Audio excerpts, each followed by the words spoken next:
கிறிஸ்துவுக்குள் அன்பானவர்களே, ஆண்டவராகிய இயேசு கிறிஸ்துவின் நாமத்தில் இந்த நாளில் காலை பொழுதுக்காக நான் ஆண்டவரை துதிக்கிறேன். இந்த புதிய நாளிலும் கர்த்தர் நம்மை தம்முடைய கிருபையின்படியே வழிநடத்தி செல்வாராக. ஆமென்.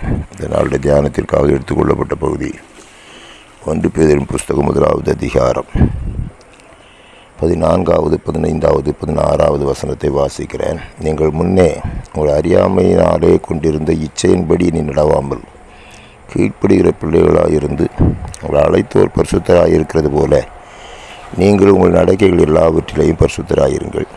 நான் பரிசுத்தர் ஆகியால் நீங்களும் பரிசுத்தராயிருங்கள் என்று எழுதியிருக்கிறதே. அருமையான தேவனுடைய பிள்ளைகளே, பேதுரு அப்போஸ்தலன் இயேசு கிறிஸ்துவின் வருகைக்கு அந்த நித்தியமாக நம்ம வைக்கப்பட்டிருக்கிற அந்த சுதந்திரத்திற்கு பங்குள்ளவர்கள் ஆக வேண்டும் என்று அவர் எழுதி கொண்டு வருகிறதை நம்ம பார்க்கலாம். இதில் ஒரு ஆலோசனையை எழுதுகிறார். அவர் நீங்கள் அறியாமல் இருந்த காலத்தில் இச்சையின்படி நடந்தீர்கள், இனி அப்படி இருக்க வேண்டாம் அப்படின்னு எழுதுகிறார். என்ன எழுதுகிறாரு? உங்கள் அழைத்த தேவன் பரிசுத்தராக இருக்கிறது போல நீங்களும் பரிசுத்தராயிருங்கள் என்று எழுதுகிறார். அன்பானவர்களே, நீங்கள் இந்த பகுதியை வாசித்து பார்ப்பீர்கள். யாரால் 2 பகுதியை பிரித்து சொல்லுகிறார். ஒன்று அறியாமையில் இருந்த காலம். அந்த காலம் நம்ம மனமும் மாம்சம் விரும்புகிறபடி நம்ம வாழ்ந்து வந்தோம். மாம்சம் என்னெல்லாம் கேட்டுச்சோ அதெல்லாம் செய்தோம். மாம்சத்திற்கு இதெல்லாம் பிடித்தமானதோ அதெல்லாம் செய்து வந்தோம். ஆனால் இன்றைக்கி நீங்களும் நானும் ஆண்டுடைய கிருபையினாலும் மீட்கப்பட்டிருக்கிறோம். இயேசு இரத்தத்தினாலும் மீட்கப்பட்டு அது பரிசுத்த ஆவியினால் பரிசுத்தமாக்கப்பட்டு அவரோடு கூட இணைக்கப்பட்டிருக்கிறோம். நீங்கள் நானும் அவரோடு கூட ஒன்றாக்கப்பட்டிருக்கிறோம். அவரும் நீங்களும் நானும் இணைந்து செயல்பட்டு கொண்டிருக்கிறோம். ஆவியானவர் நம்மை செயல்படுத்தி கொண்டிருக்கிறார். மாம்சமானது இயேசு கிறிஸ்துவோடு கூட சிலுவையில் அறியப்பட்டிருக்கிறது. ஆகவே நீங்களும் அவருடைய சரீரமாக இருக்கிறதுனால நீங்கள் பரிசுத்தராக இருக்க வேண்டும் என்று அவர் எழுதுகிறத பார்க்கலாம். அவர் பரிசுத்தர், ஆகவே நீங்களும் பரிசுத்தர். இந்த ஒரு காரியத்தை அவர் வலியுறுத்துகிறத நம்ம பார்க்கிறோம்.